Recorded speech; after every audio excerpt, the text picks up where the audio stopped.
Hi, welcome everyone to another episode of Dirty Habits. I'm Brother Chris. And I'm Brother Justin. And we are filming here now from our new studio, The Habit Hole. Ooh. And this will be where we'll be recording our podcast from here on out. And we just wanted to begin this episode with kind of a nice, funny story. One that we've heard that you are going to tell us now about your wife and sacred objects. And sacred relics. Sacred relics. And her scandalizing sacred relics. Okay, so yeah, why not? We could share the story about my wife and how she disrupted the sacred resting place of our Lord and Savior's crown of thorns.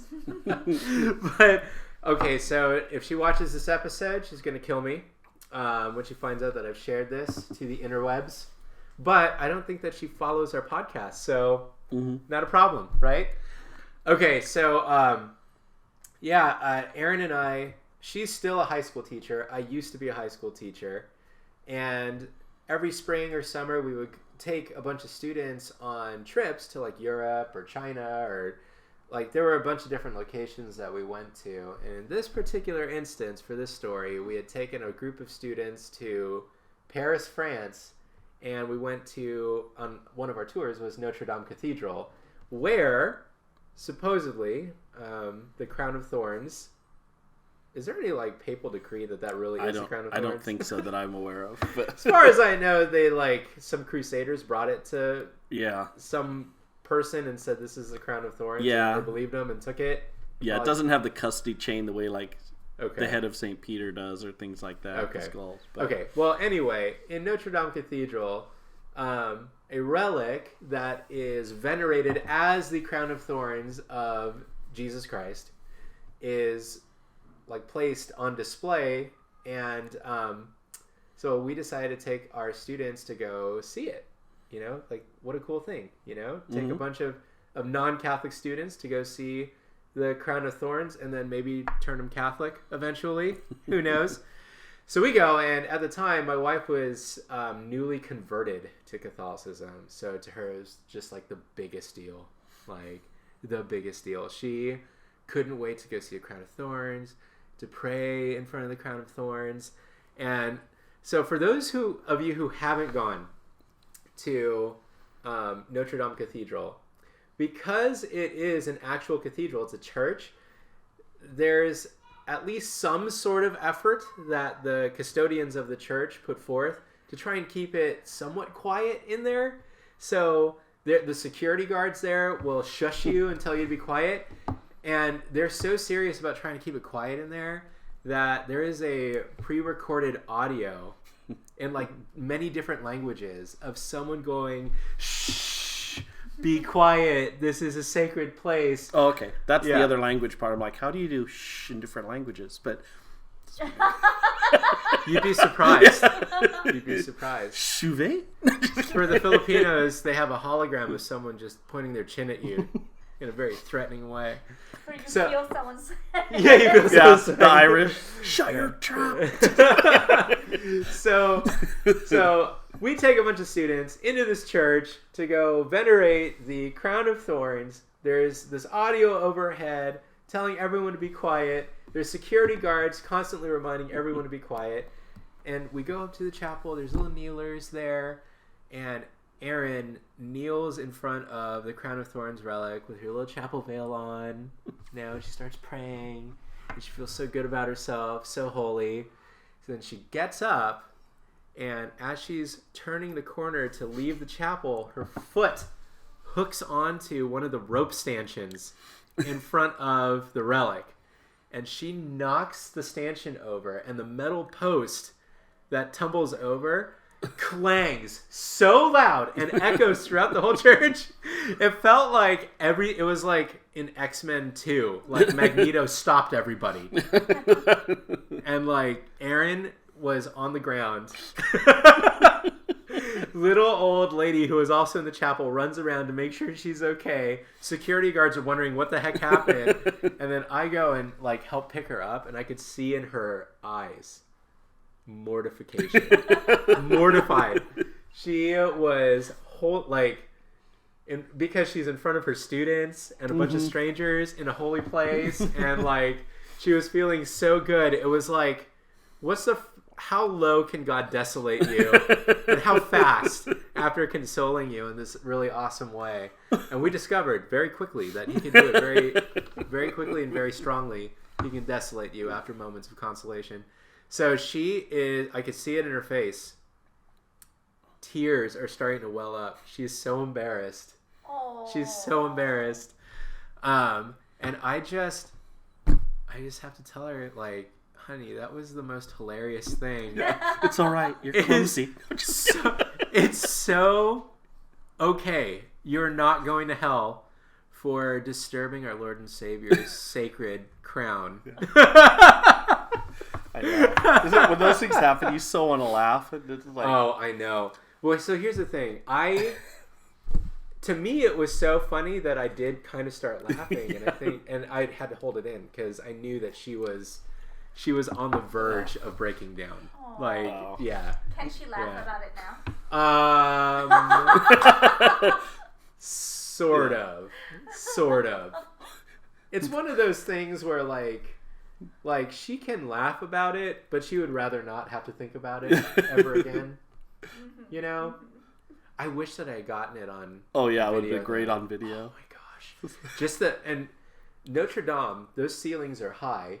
Right. And the way that it's built acoustically is so that if something happens, I mean, so the chapel that we're at is right behind the main altar. Yeah. So we're right in that area where it's like anything that projects out is supposed to bounce around and be heard. Right. So yeah, that's great. Yeah, it was like...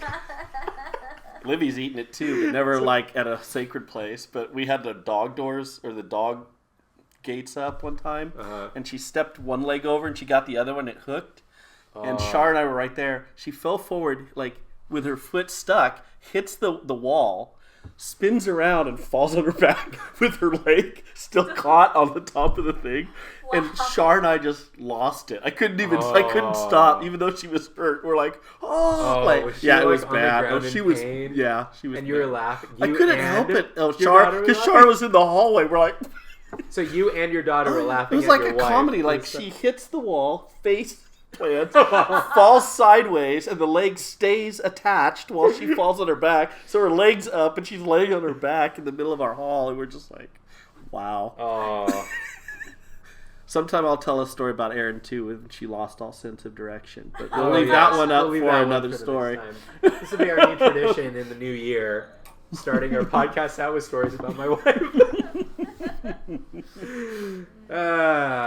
So we are about to end up this year. So yeah, we are. Yeah. So a lot of stuff going on, a lot of things we're looking forward to. Mm-hmm. I know for next year, before we get into maybe any specific topics, I'm hoping next year, well, once we start looking at all the craziness going on in the world, the Catholic world, the secular world, I'm hoping next year, we can start really mining our Franciscan tradition more to kind of address some of these topics and really give a good stories of discipline, of Christian practices, of things to do. Yeah, I agree. Because there's a lot just going on. And I don't know. And St. Francis has a lot of techniques and a lot of advice for us, or at least the Franciscan tradition in general does, for how to deal with all this stuff. And there's a lot going on. There is, and it's just a feeling, and I think a lot of people feel it, whether you're liberal, Democrat, Christian, non-Christian. Our society and even the world as a whole, at least the Western world, seems to be literally imploding. There's no secure footing on anything anymore. And so I think more than ever, we need to return to our traditional, well-known and well-documented in terms of being able to, stop this kind of thing and turn people's lives around, fact of the faith. But with that, why don't we talk about some of the things? What are some of the things that you've been thinking about as we've been coming down to the end? I think probably the biggest thing within the Catholic world right now is that the German church is like on the brink of schism. Yeah. Their whole synodal way it's something that they've been warned against proceeding with, or going any further with by basically like every top Vatican official, including like Pope Francis himself, right? Right. And it seems like they just want to defiantly keep going. And I think probably the most disturbing thing to come out of this whole process over the last 3 months has been that they did vote on their final document, and it was a very non-Catholic document. Yeah. And wasn't it something like 2/3 of the bishop, almost 2/3 of the bishops, not quite 2/3, because I think they needed to hit 2/3 approval for it to be adopted. To pass. But it was almost there. Like it was something like 60% instead of 66% of them, or something like that. I forget. Yeah. I forget the details, but it was a lot of them. Mm-hmm. So, I mean, that's one big thing. What do you think? Are we going to see a German schism in the near future? Is that something we get to look forward to next year? Or? I hope not. It's just the state of the church in general throughout the world is so ailing right now that we really need to recognize it. And I think the thing that's frustrating for me is the church, in my opinion, just my opinion, and not just the American church, not just in fact, I think the American church is a little better in general than we've seen in Europe. We're starting to approach issues, and rather being the church of our truth, that we stand in our truth, it seems like we've become a church of causes, and then we sort of resemble like a political group. And when that happens, I think the church does lose credibility. I think we believe in ecology as well. However, a lot of times the methods and means we adopt, as just one example, is very much the secular way of it, and then I think it confuses people, and I know that all these things are part of the faith, but I think we talk a lot about the new evangelization, but in fact we don't actually focus our message, or it seems to be we don't a lot, on the kerygma. Who is Jesus? What is salvation? Yeah. And then from that, then we can begin to branch out into what does this mean in our daily life. And right. Maybe you want to mention just things about Disney right now and stuff, as once a cultural icon of everyone really in the United States and beyond, and now really almost like an enemy against the traditional family, at least, and everything else. So yeah, you're completely correct. Just finishing up that last thought is, we as Catholics, especially as Franciscans, we love the idea of stewardship of the earth and stuff. And we would love for our church to embrace that mission in a way that also is just, it emanates the truth of who Christ is, and it isn't so much of, well, we'd like to adopt this public policy, right, or this thing that these politicians are trying to push on us. It's more about, can we teach the truth, the theology about why we're stewards, and make that our mission more than, adopting these different social movements that are happening. Yeah. And it kind of, I from personal experience, because I do work with I'm part of the chairperson of the ecumenical group of our diocese, but I'm also connected with the ecology thing and such. And I was at a talk, and I actually was one of the speakers. There was a main speaker who was a scientist who's part of the Vatican's whole thing on ecology. And then there were 3 or 4 of us speakers afterwards from different faith traditions. And the guy next to me, I believe he was Lutheran, but I don't recall. His whole thing was talking about Greta Thunberg and the movement. And it was funny because by the time it came to me, I was second or third out of the group. I was kind of nervous because I actually had a theological thing. I talked about Genesis and the story and what that meant.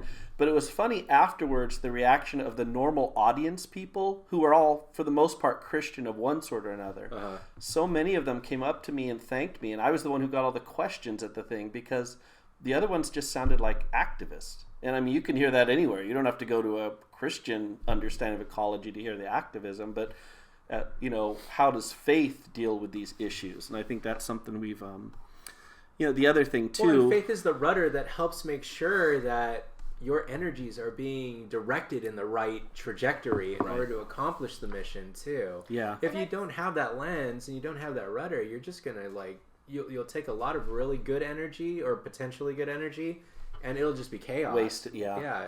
Well, and it focuses on people in human life. Like all this stuff they talk about, it's almost like you don't want any kind of humans to touch the earth. So it needs to be untouched. Don't mess with it. Don't, like, that's the idea, to the point where human deaths don't matter because we want to preserve the earth. Yeah. And that's the issue that I think is what isn't being recognized, is that we've gotten to a point where the idea of humanity using any resources is considered evil. Yeah. And the point of the earth is not that, you know? So. Yeah, stewardship doesn't mean you can't have dominion over the earth. It just means that you need to have dominion in an ordered way, you know? But yeah, so Chris, you brought up Disney. Yeah. And there was a big move at Disney recently where their CEO, who was their CEO of Disney Corporation for only like 2 or 3 years. Yeah. Bob Chapek. He got fired. Two Bobs. So. Yeah, there's 2 Bobs. So Bob Iger was there. Then Bob Chapek was there. Here's another funny story involving my wife. We were at Disneyland for her birthday, and Bob Chapek happened to be sitting at the table right next to us. And so all the people who sang happy birthday to her, Bob Chapek was one of the guys. Isn't that crazy? Anyway, so Bob Chapek, he was the CEO of the Disney company for Disney Corporation for 2 or 3 years, and now he's been fired, and Bob Iger is back now. And I'll have to say I was disappointed because at least the buzz I heard when Chapek took over, specifically in regards to the Star Wars franchise, which is what I love so much, you know. Yeah, me too. It was that he was going to kind of right the ship a little bit. Yeah, make it, and obviously not only did that not happen, but I'm sure as you'll tell us, they're not only in the Star Wars thing, which there wasn't so much, but the other medium, their other movies and stuff are just. Yeah, I just wonder. So, as a father of children who are in a target demo for Disney movies, I am worried that because Disney is a very powerful Hollywood entity, they have a massive catalog of things, you know, and I think it's safe to say that for children's programming in terms of quantity, production quality, ease of access, there is no one that really even comes close to rivaling Disney. Like Disney is like the company that produces quote children or family fare. So keep it going, Daily Wire. Come on. I know, Daily Wire. I'm looking forward to. They hired the VeggieTales guys to do their Chinchilla TV show. I'm interested to see what comes of that. I'm really hopeful for it too. And we subscribe to Daily Wire because we believe in that. Like let me just give one example and let you continue. Like I was. Yeah.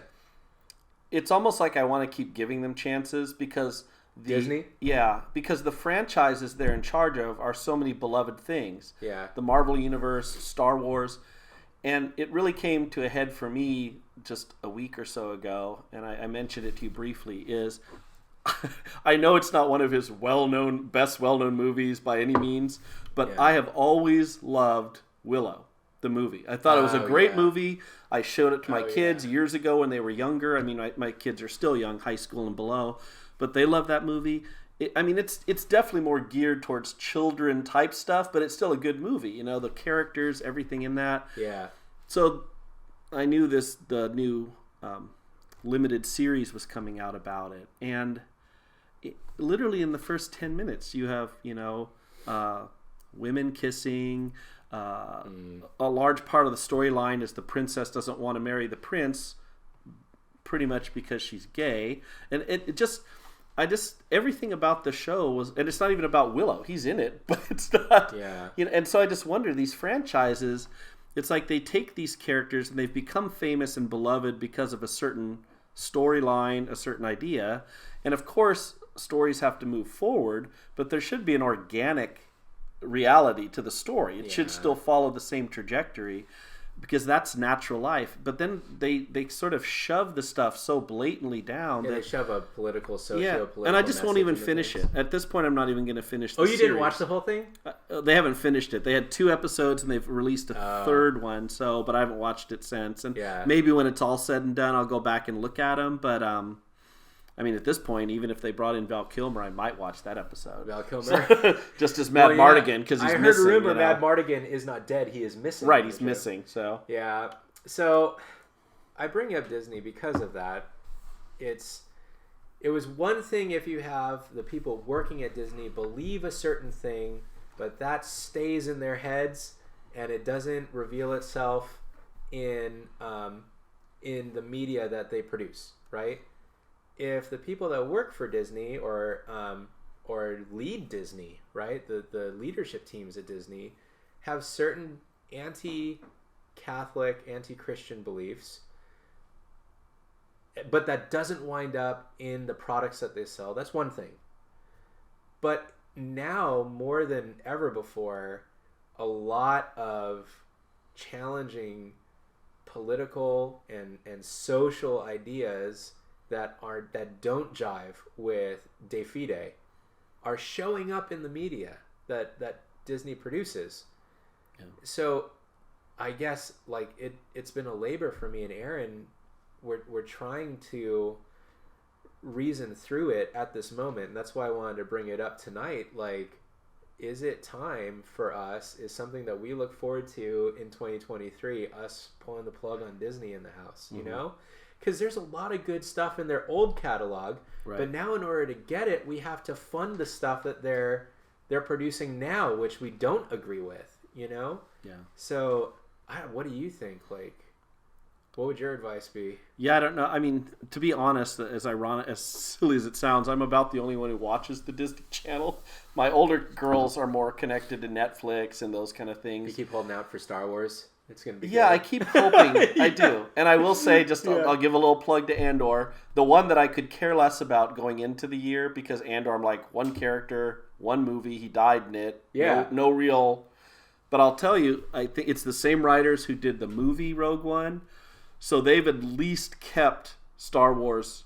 Okay. Like they're okay. And so for that I've been happy. I think it's actually a good one. But all the other ones, they're just and then the Marvel ones have just been trash. I was actually watching the new Thor, and my wife came in. Love and Thunder? Yes. My wife came in and she just watched a few scenes, not knowing what's going on. She actually, in full truth, turned to me and said, "Is this a parody someone's doing?" And I said, "No. That's the real movie." And she was like, "Oh, okay." I mean, they're terrible. The Eternals was terrible. This one's terrible. They just... Can I be honest with you? Yeah. I have not cared about any Marvel movie since Endgame. Oh, I know. Or Marvel. Well, you TV shocked show. me when you burned out on Star Wars. You wouldn't even go see. What was it with me? You wouldn't. You're Solo. Like, Solo. Yeah. You wouldn't see it in the theater, dude. Which ended up meaning I didn't see it in the theater, and so that was the only movie I've never saw in the theater from the beginning. Because I was born. I'm a lot older than you guys, so I saw from episode 4 on, and so. I know you were there. It's OG 1977. Yeah. So. So Solo to this day I have not watched, even though it's on Disney Plus. Yeah, haven't bothered, and Marvel is kind of the same way. Even though I have easy access to all the movies that are on streaming, there are so many now of the new ones I haven't seen, because I think that this is the other problem. Disney, even before they started really leaning into activism, that was really opposed to our Catholic beliefs, right? They were still they were also just making movies that weren't good, right? I feel like that's we have churning stuff out. The reason why Star Wars, the original 3 movies, were so good was because you saw a character grow in virtue and go from being whiny teenager to being a man, and taking the place of his mentor Obi-Wan Kenobi. You see Luke Skywalker go through that journey, and then involved in that is his need. He becomes a Jedi truly when he's able to confront his father and get his father to repent of the sinfulness that he's committed in his life, right? I mean, it jives so well with our Catholicism, but now you look at basically the new Star Wars, you look at the Marvel Universe, and the Marvel Universe is just... Thor's a perfect example. His trajectory never changes. Right. Like, here we are, 3 of his own movies, several Avenger movies, part of the Guardians of the Galaxy, and the guy still doesn't know what his place is in life. Yeah. What I'm supposed to do. It's just the ongoing sort of no commitment sort of thing. Because it was so episodically done in the sense that you need to have the ability to kind of go follow a bunch of movies in order to really just get the complete, I guess, overarching story. That was from phase 1 through 3 and Endgame and stuff, right? To me, it almost felt like you were just watching a longer version of a sitcom. Mm-hmm. You know, after a certain point, it was like, okay, it's just funny and there's some action. And so it felt like junk food to me, Marvel. You know, and I didn't feel like the characters actually taught us, the viewer, something about virtue and about growing in virtue and about teens becoming a man, outside of a few instances, you know, like Tom Holland's Spider-Man has really good moments, and then Iron Man, of course, has really good moments. Yeah, and the first one, the next two were. Yeah, the next two are bad, but in all of his cameos and in the Avenger movies, Iron Man had probably the only like actual character growth, like an actual arc where he needs to examine himself, change, and then the change kind of takes hold and resonates. So I don't know, I just haven't been into the Marvel movies because to me it feels like junk food a little bit, you know? Yeah. Yeah. I have to admit, one of my favorite of the last few years, one of my favorite movies was Shazam, because it was just corny, but it went back to just sort of normal superhero stuff, like the guy figuring out his powers. He's like, you know, it didn't have some deep social message. I always feel nowadays like I'm watching some Hallmark movie where you have to have a message at the end where like how we can all be brothers and stuff. And it's just like, can I just watch a movie? Aaron and I have been doing like every other night during Advent, we've been doing a Hallmark drinking game that we found online. And you'd be surprised, a lot of the movies don't give you a lot of avenues to drink. You would think... I will say, though, something that they all have in common, every single one that we've watched so far, there's at least 1 or 2 dead family members that get referenced over and over and over again. And all of them. At least the older ones were always like, a woman's struggle against, and then just fill in the blank. A woman's struggle against this. A woman's... No, it's just... Speaking of a woman's struggle, we've got to talk about our girl Galadriel. Oh, no. Yeah. The woman who struggled of power. And struggled. Which just came out today. They fired all the male directors, and now they're having female ones lead season 2, because that'll definitely improve what already sucks. Oh, no. Praise God. Yeah. And no offense, ladies, but I don't know how many female directors have put forth like the greatest fantasy shows or movies or heroes that we are aware of. Wonder Woman. That was the first one. Yeah, well, no, I'm not talking about characters. I'm talking about, I don't know how the directors do. The Wonder Woman was directed by Patty Jenkins, right? Why did they cancel the third Wonder Woman? I heard WB just recently said we're canceling the third one. Yeah. So I don't know. There's a lot of rumors about that. Yeah, I mean they dropped the Batgirl one. So Batgirl was apparently so bad. Yeah. That even though the movie was wrapped and canned, they dropped that one when it was completed, which is crazy. Like, how could it be that bad? Yeah. It had Michael. Now everyone wants to see it just because we want to know how bad it is. I want to see it. It'll probably become like a cult favorite, like Rocky Horror Picture Show. Just a terrible movie, but you'd love it. Like after a while, Rocky Horror is not a terrible movie. Well, the interaction part is really great, but it's like, how could you go wrong with Michael Keaton returning as Batman? Oh, I know. I was looking forward to that. He's supposed to be in the Flashpoint too, which Oh, almost right, got right, lost right, because right. of Yeah, the one guy's predilections and weird stuff Yeah. going on in the background. disappointing. Yeah. But so Rings of Power. Okay. We watched the first 2 I episodes might need together I might need a refill. We'll talk about Rings of Well. Power. of our Miravore. Yeah, so Yeah. we watched the first 2 episodes together. And then I was done, except you listen. kept harassing me to watch it, so I did watch the whole season eventually. Listen. Oh, did you really? Mhm. I'm starting to think that we're not giving it enough appreciation. Oh, And here's why. It's so funny at certain points. It's so weird and awkward and ironically funny. You have to get through so much boring to get there. Yeah.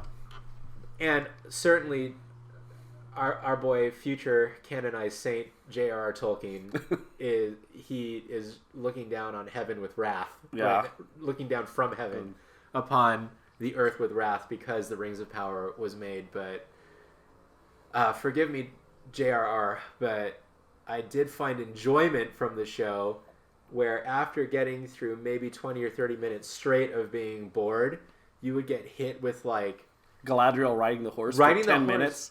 and she looks like Freaky, scary thing. with a hyena face. Yeah, it was like, just like... yeah. Oh my gosh. Or Or I love when Mount Doom explodes, becomes Mount Doom, and everyone's dying, and literally a horse runs past her burning, and she's just walking like... whatever. And then like, oh, here's some dude I know, I'll help him out. It's like, people are dying all around you, and you're like, what happened? I don't know, I just... And how could Sauron get hurt?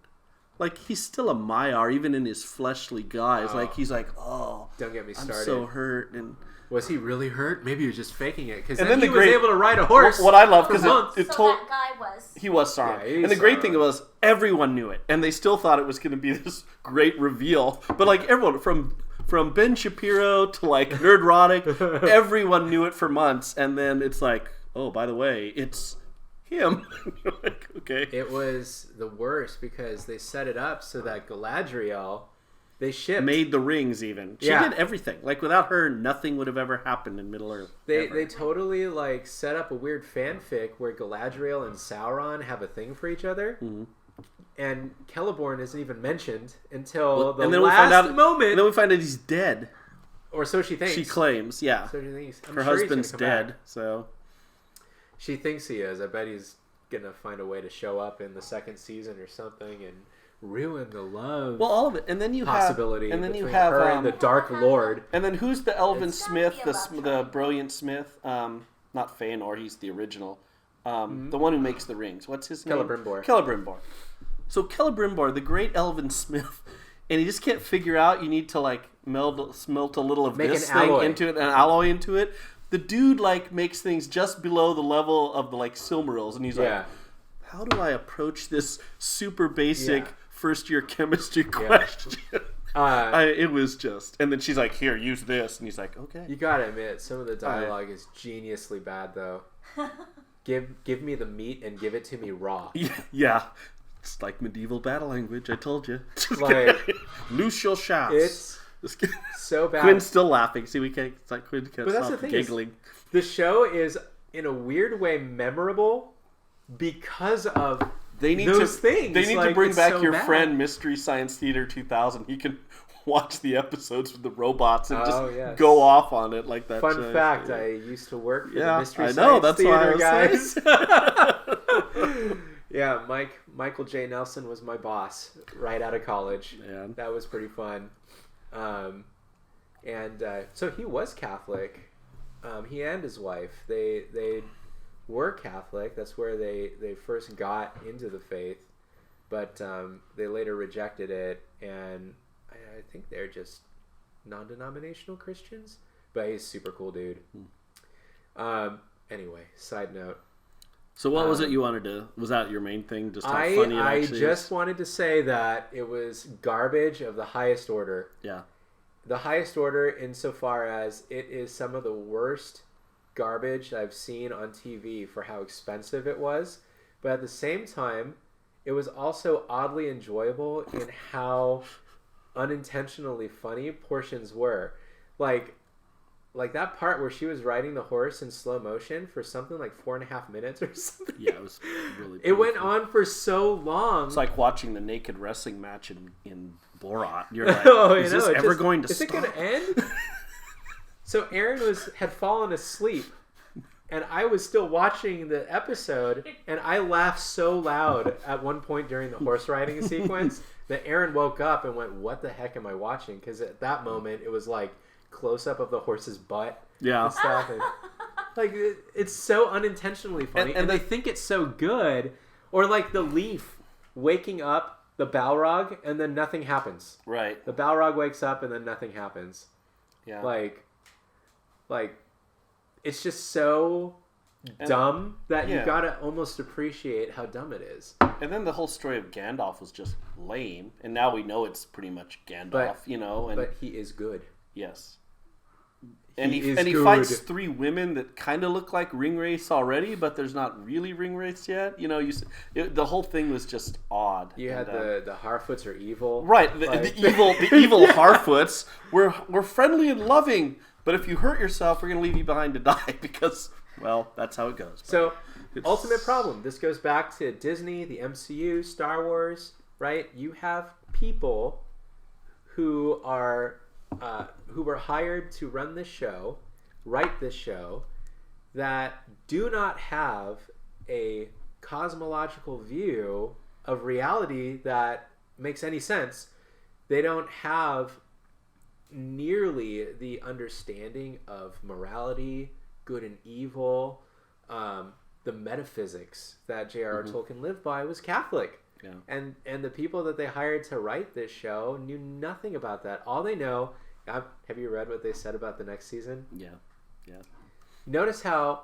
So what they said was something to the effect of, in the next season, Sauron's going to be, like, unleashed. He'll be like Vito Corleone from The Godfather. Yeah. Or he'll be like, what's his face? Heisenberg from Breaking Bad. Right. And you're like, how about you talk about Tolkien? Yeah. All you know are character tropes from shows or movies that have preceded you, and you're trying to shoehorn the aesthetic into something that you're making that doesn't have the cosmology. It doesn't have the logos that the original IP, the books, the fantastic J.R.R. Tolkien literature had. And, basically just go to church. Learn, read the Bible and go to church, and you'll write better stories. And the frustrating part is, rather than just admit the stories themselves are terrible, and so you don't like the characters, you don't care about the characters, it all becomes you don't like it because you're racist and we have black elves, which is odd, but that didn't actually bother me at all whatsoever in the story itself. When I see the female dwarf who's that way, no big deal. In fact, I was fine with it. She might have been my favorite character. Yeah, she was actually pretty good. But it's funny that because they can't just admit the story sucks, and I guess that's the real thing is we don't have good stories anymore. No one knows how to just write a story that's a good character, a good thing that you actually care about for a long time. But J.R.R. Tolkien, C.S. Lewis, all of the great Christian writers were writing from an understanding of the greatest story is Scripture. Mm-hmm. The greatest story is a story of salvation history. So we need to understand that and then create a mythos that kind of leads people in that direction. Not all the way, but drops hints towards that, like Gandalf. Yeah. In Tolkien, not in Rings of Power, but in Tolkien's literature, Gandalf is like one of the vocations of Christ, So is Frodo, so is Aragorn, and the things that we admire about them, as we mature as human beings, we start, and as we read more scripture and we become more prayerful, we start recognizing that what we loved about those characters is why we love Jesus Christ, because he embodies all of it, That's what's missing. That's what's missing in modern story. Quinn, I think, wants to say something. Well, I was just thinking about characters you want to root for.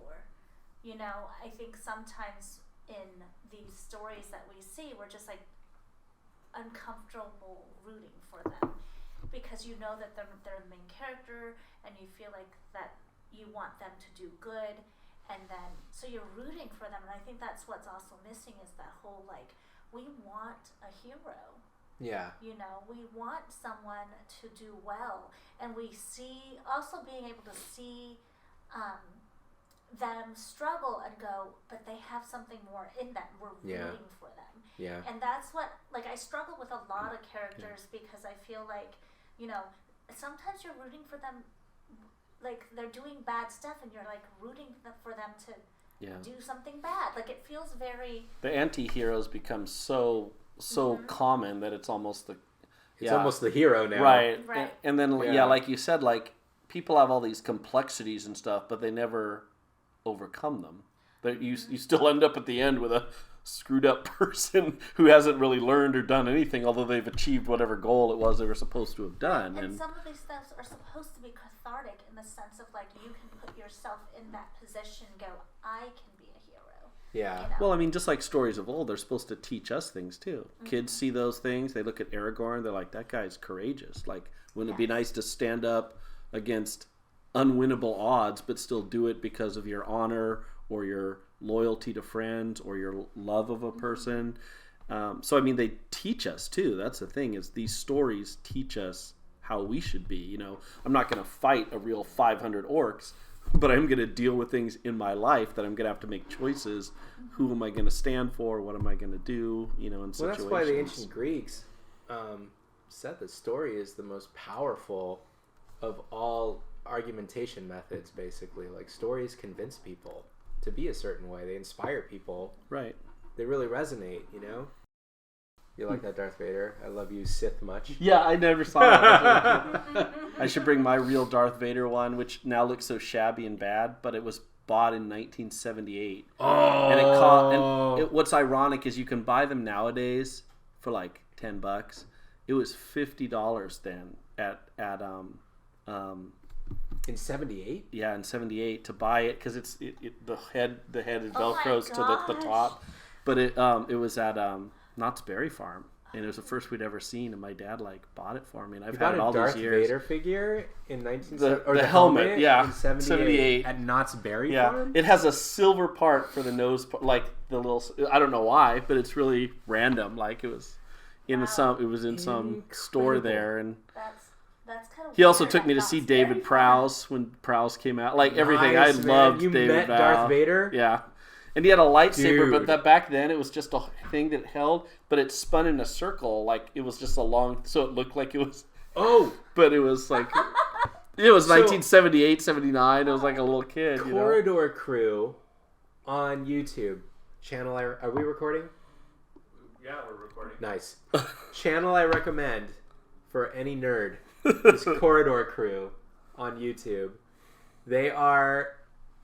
They're like a bunch of special effects artists, basically, but they have like a running vlog of basically like them reviewing good or bad stunts in movies or good and bad special effects. And they do a lot of episodes where it's like, how did these special effects, how did they do them back in the day? Mm-hmm. And one of them was the original lightsaber. And so I guess what they did, they had a few methods of how they tried to get the lightsaber to work on camera. Right. One of the methods was we will take basically like a long strip of sturdy material. I don't know what it was, but then they put reflector tape on it. Yeah. And they would spin it. Something was about spin the reflector tape. That's right? what this was. It was, and like, it would shine the light off of it so that it looked like the lightsaber had ignited. Yeah. So that's what maybe he had. Wow. Yeah. Yeah. Oh yeah, John Dykstra, Industrial Lights and Magic, the guy who Lucas hired to like do that. It was those models they made. I mean, they make your Lego things look like kids' plays. Those are all models. Those huge. I mean, this is Star Destroyers. This stuff. isn't movie accurate. Yeah. No, I mean, but it was just like no one had ever done anything like that and made it look so real. So that's cool. I know. Isn't it? I think this one talks.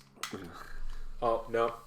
So moving on, what else? I know I saw this one too, which really brings me back, because your old light speeder, or a land speeder, I had that Oh, original, heck yeah. like when I was a kid. Heck yeah. I had so many. I actually donated a bunch of them just to little kids that I knew, but I Yeah. kept all the ones that I like, which is still enough to fill. We eventually area, gave 'cause away I'm the a- lightsabers you gave me and Livy for our You gave them away? we did, because there was this little, Christopher. There was a little Mexican kid who came to our house. We were having a garage sale of other stuff, and he saw those in the garage. And he and his brother were so fired up. I was like, yeah, it's worth it, I guess. They were like so excited, like don't know they how I had. They were feel little, about that. like 6 or 7. Anyway, so what else we got other than Disney? You and gave them. things? Hold on. You're glossing over the fact that I know my they were wedding wedding gift- gifts. I know. I'm sorry. my wedding gift to you, you gave away to a poor Hispanic child. Yeah, I did. And his brother. Well, now I'm torn because you did I'm give it sorry. away for a good purpose. But I guess I'll just have to get you a better lightsaber now. I don't mind that at all. I'm actually proud of you because I have a hard time getting rid of my stuff. So okay, I wanted to do a little bit of a catch up on 3 documentaries that two of them I can recommend because I've seen them all. Okay. I've watched all the episodes in the docuseries. 4 documentaries.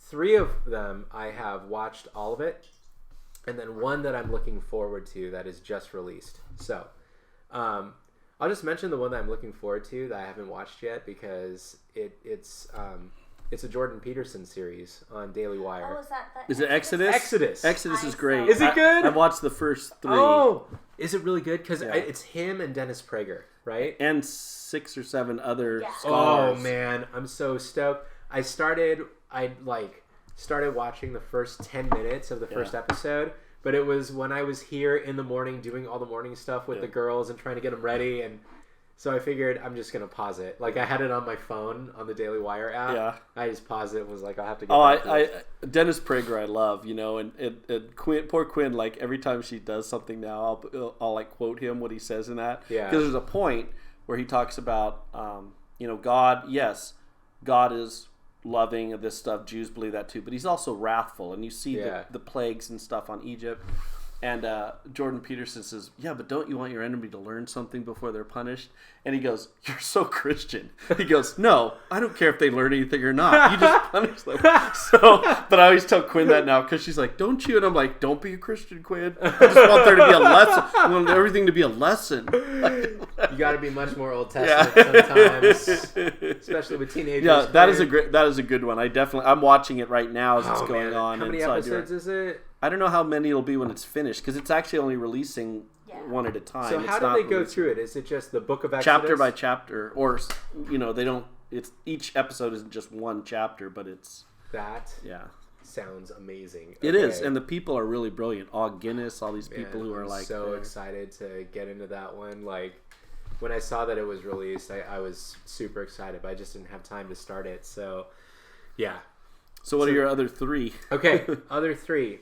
So this one is also a very Christian one. It's very Catholic, but it's a 3-part series on YouTube, but only the first 2 parts came out. It's Mass of the Ages, about the traditional Latin Mass. You've talked about that one. I have not watched that yet. Now, side note, our TLM location is changing their Mass times to be even earlier on Sunday morning, which is going to make it even harder for us to get to it. It was already difficult with like 3 toddlers, getting them in the car for a 30-minute drive to go to Mass at 8:30 a.m.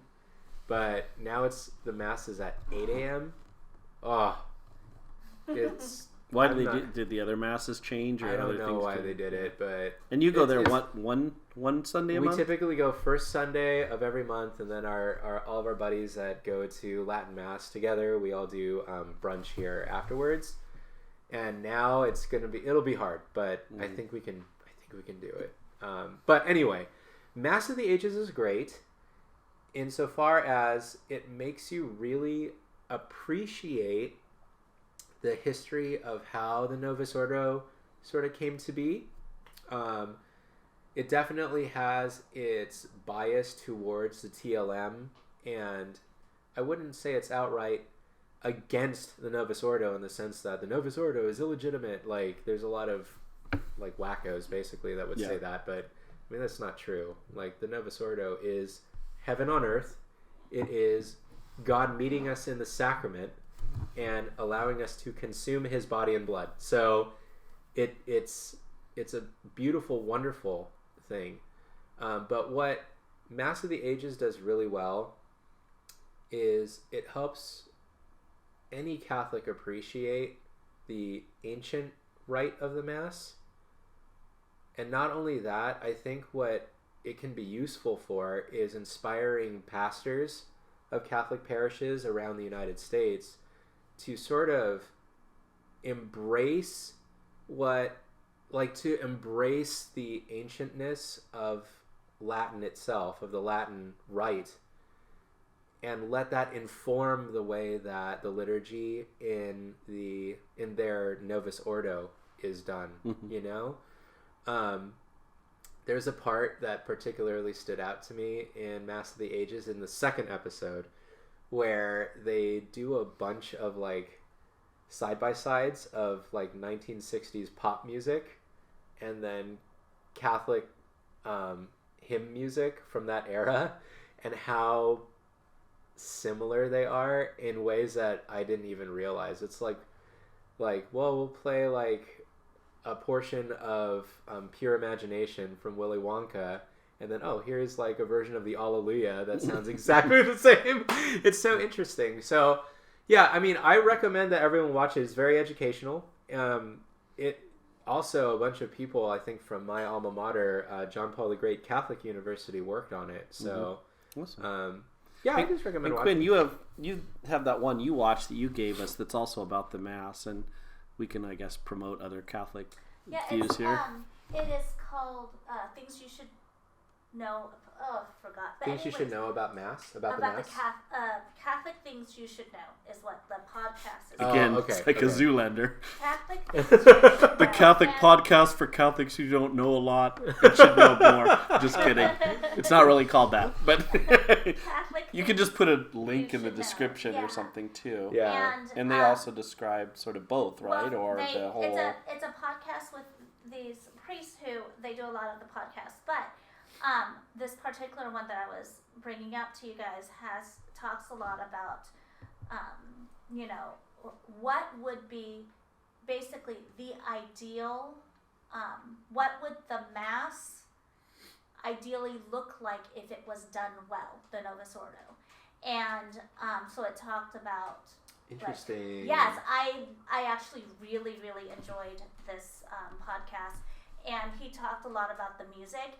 It's like we should do all the psalms instead of the antiphons.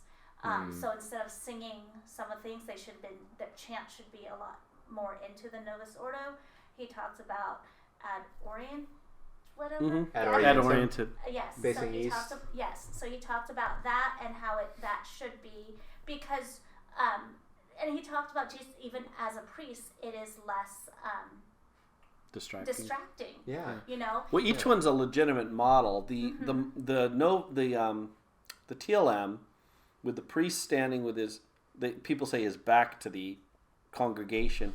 It really was meant to portray the priest as the mediator, like Moses leading the people towards the promised land. So he's ahead of them, and then the when it's not when he faces them, it's more the Last Supper model where you're at the table and the priest is there like Jesus. I mean, both totally legitimate, but both different ways to give a thing. He talked about that. He talked about just the Latin being more. And he said the thing is that it's going to be hard. It's hard to but as pastors we need to teach our flock. And he even brought up, he goes, yes, so there's some things that should be. Well, I believe even in the later documents, because I know the original document, people talk about Sacrosanctum Concilium and all the rules that it left in place, but really there were so many documents afterwards. There are like 65 documents in the first decade. So a lot of the things that are mentioned in Sacrosanctum Concilium are just kind of swept aside. But one thing that never changed is that the congregation should know certain prayers and hymns in responses in Latin. Not that they always have to be said, but they should know them. Right. I mean, even people in the Middle Ages who didn't read and write And memorized that's what- parts that they said That's what in he Latin. said too. You know, It's and like, it's this is stuff that, because we are talking about the universal church, we are talking about going to Mass and being able to participate in Mass. So this is the language. Yeah, we have like of a the universal church. language Yes. for our church. Yeah. And I've always believed, but it was just something that he brought up, and there was just a lot of stuff that and coming from where I actually went to a church that they did it the way it was supposed to be done, and then when we were in the military, so we went to all these different churches. I was just floored at just how different we all do it. But Yeah. this one church that actually did it that way, the way it made sense. Okay. Documentary. The next documentary I want to talk about that I highly recommend. It's actually a series of documentaries by our good friend Michael Heiser. oh yeah, He's actually not our friend, but we feel like he's our friend because we love his work so much. Michael Heiser, he is a biblical scholar, and I think you've mentioned him in previous shows. His work, The Unseen Realm, is a book that I think we referenced when we were talking about the Nephilim, yes, right? yeah. So Michael Heiser has, well, first of all, Logos Bible Software must have filmed a whole bunch of stuff with him, and then they decided, hey, we'll just release it on YouTube. So a couple months ago, they released like a bunch of really awesome documentaries that he did. So there's a documentary called The Unseen Realm, which is basically like a short synopsis of his book. Right. There's another one called Aliens and Demons. So good. It's so good. Then he has one that's just on demons. Yep. And then one on angels. And then like an 8-part... 8 or 10 Yeah, part I think thing. it's an 8-part series on angels. So, disclaimer, when I brought up Michael Heiser, I contacted the former chair of the theology department for my university, for my alma mater. He's not there anymore because the program has left this university and gone somewhere else, but I still have his number, so I text him every now and then. And I asked him, what do you think of Michael Heiser? And he said, I'm not going to give the name of this professor, by the way, because he might not want his views of this gentleman to be publicly known. But he said, oh, he gets some stuff right, but by and large, his overall analysis is kind of quackery. That's I like his thing. I mean, he's published in a lot of like academic journals because he's mostly like Semitic languages and stuff like that. Old Testament stuff. Right, definitely. Yeah. Yeah, so Unseen Realm is a great synopsis of angelic entities. Not even, I would say, for Michael Heiser, his cosmology on this is not that there's angels and demons, it's that there's a whole spectrum of spirits in the unseen realm. Now, Heiser doesn't like the idea of original sin, so that affects his theology quite a bit. But what he has to say overall about the presence of angels and demons in the Bible, even if you were to just approach from a literary perspective, it's so interesting. Yeah. But the one that I really loved, Aliens and Demons. I figured you'd say that, yeah. Chris, brother Chris, Aliens and Demons is so good. Now, alien documentaries are like catnip for me. I watch everything. I don't care how bad it is. Like Alien Autopsy? Remember that Autopsy? That was so from horrific. the 90s? Yeah. So the obviously rubber suit alien dude. Oh, I stayed up and I hid under my blanket. I was a little kid when that came out. I was hiding under my blanket in my room watching on the old the old projection TV, like even shows like Unsolved Mysteries, which are usually murders. I'll notice these last couple seasons, they've had a bunch of either ghost and or alien stories that are pretty interesting, you know, because they do them through the eyes of the police and everyone else who was involved. So Aliens and Demons is interesting because whether or not Michael Heiser believes in space aliens, he leaves open. Like, I don't recall him ever directly addressing it in that documentary. No, did you watch it? Yeah, and even when he does, he seems to allude to or when people have these experiences, I sort of took that he was kind of alluding to the fact that it's more likely these are spiritual entities rather than from other planets per se, you know, because he talked about, well, you see something in the sky, and just like ancient people, they thought the like planets were living things, and now we see these things, we attribute them to, you know. So yeah, I thought it was very, and you know, he's not the only one. There's another book called The Paranormal Conspiracy, I believe. That's his? No, it's not him, but it's another author. But this author makes the case that wherever you have these alien encounters, there's often also ghost stories connected to it and cryptids. Yeah. And he was pointing out also the same thing, that these are probably all spiritual And Heiser says the same thing. Yeah. And what's interesting is he says that I'm willing to bet that the vast majority of cases where people are visited, they experience like a weird interaction with the UFO entity. He said in almost all of them, there's some sort of need to address the fact that Jesus Christ exists. Mm-hmm. And so the alien entity will have to say, oh, Jesus was just this, or Jesus was just that.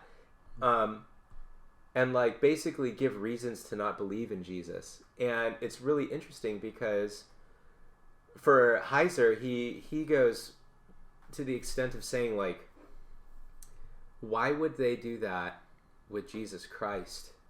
But they seem to not give, you know, they don't care at all about other religious figures and stuff. Taoism. They don't care about that at all. It's just the God of Jacob that they care about addressing, and that's it. And so he said it's really interesting because then you look at like black rituals, like demonic, satanic rituals and stuff, and there's a lot of overlap between what happens in those and what people say they experience when they're abducted or something. All their experiments, but like for these supposedly super high-tech beings, the like experiments are so brutal and like primitive. You're like, those aren't like, you know, we could do better than that.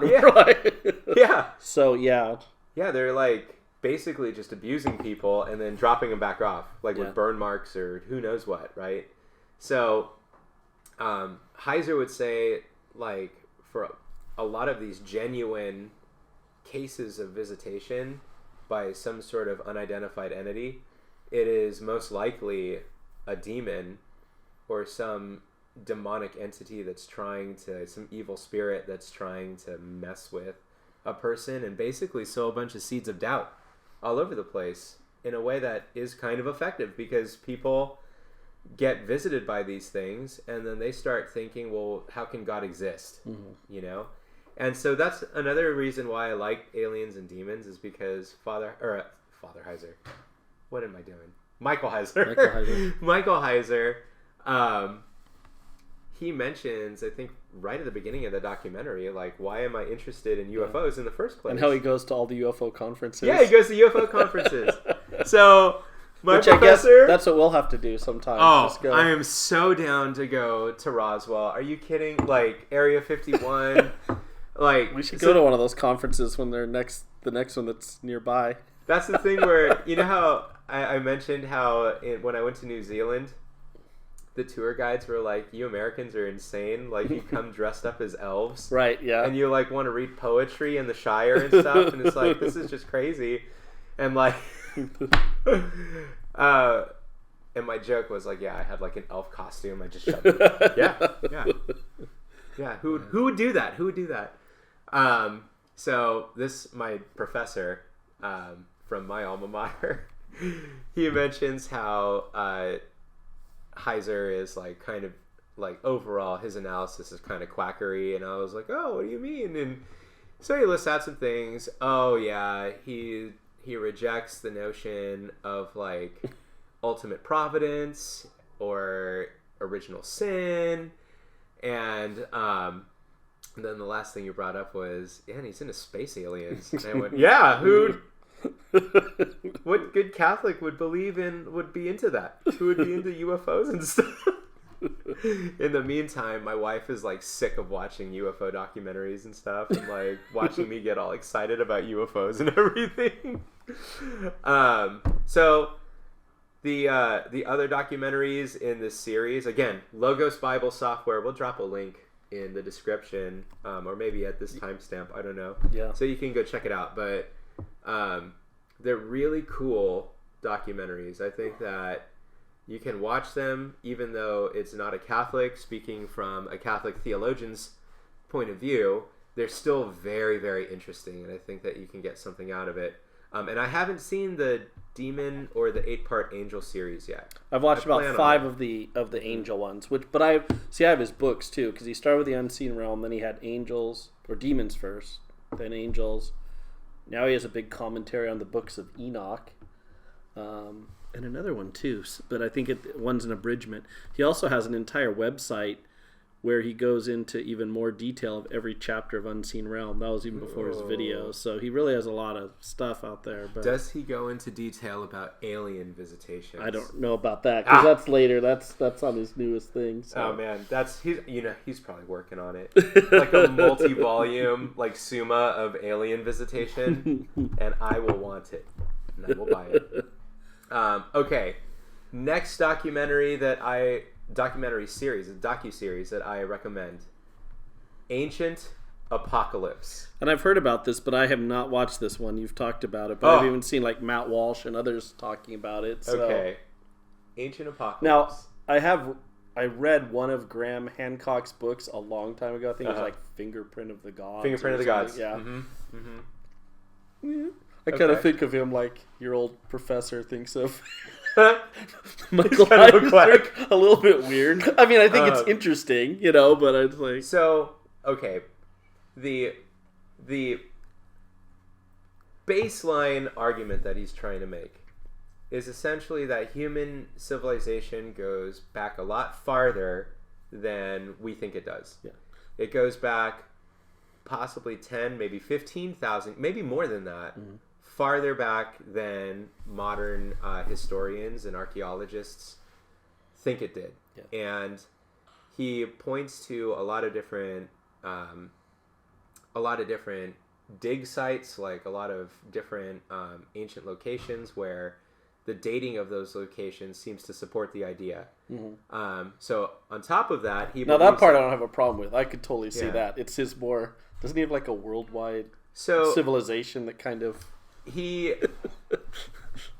Okay, so he believes that there was a massive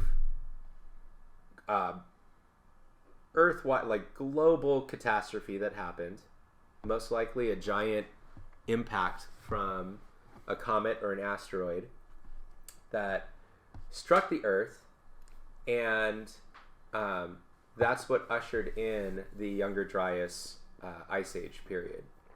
During then, that's when civilization really started to build itself back up again, and that there was a civilization that predated that. So really what it comes down to is Graham Hancock believes that there was an ancient civilization that got wiped out by this comet or asteroid, that the survivors, the so-called Noahs and on their arks, right, went out as emissaries throughout the entire globe to help teach the, I think he's read too much J.R. Tolkien. I know. The Numenorians heading back. Exactly. You see why I like it, though? Because it does feel like the fall of Numenor a little bit. Emissaries go out. They found the kingdoms of Gondor and Anor. Of Arnor, I mean. But anyway, So these emissaries go out. They train the sort of hunter-gatherers in the ways of technology well enough to like build these ancient locations, and that these ancient locations that we're finding now, like Göbekli Tepe and things like that, are the remnants of that civilization. And when the I get it's hard. Now I get a little sketchy on like what his timeline is, but essentially that as the Earth continued to change, now we start seeing the birth of civilization as the modern archaeologists would say it happened, but that's happening like alongside all of these ancient things that happen. I dig it just because I like the idea of challenging the mainstream academic narrative, but I mean, there is a lot of evidence that they look at. I'm not saying that his entire narrative is true or accurate, but I would say that there's a lot in there that I think at least justifies questioning the official academic narrative about how old things actually are and how far back human civilization goes, you know? So Ancient Apocalypse is on Netflix.